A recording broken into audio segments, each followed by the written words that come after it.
This is Code.org. I'm currently working on CS Principles, Unit 5, Building Apps, Lesson 11, While Loops, Puzzle 20.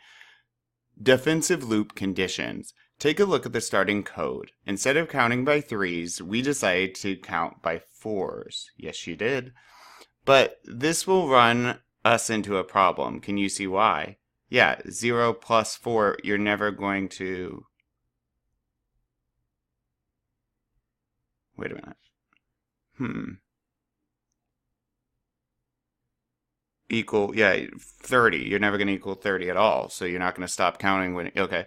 So we wanted to stop counting at 30, but when you count by 4, yeah, you never actually hit 30.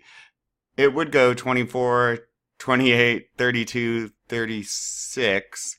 What we want to do is stop when the number is greater than 30. And this is an important defensive program strategy. Make the condition catch more cases than you think you need, so that if for some reason something goes wrong, does not go exactly as you had planned it,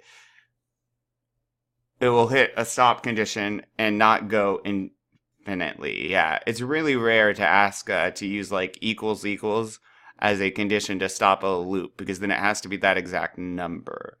Do this. Change the loop condition to prevent an infinite loop and stop counting when it is past 30. So, for this one, with adding 4, we're never going to need it to say equal to 30. It won't. So, if count is no longer less than 30, then we should stop. And that should meet their conditions. Awesome. Let's keep going. Ta-da!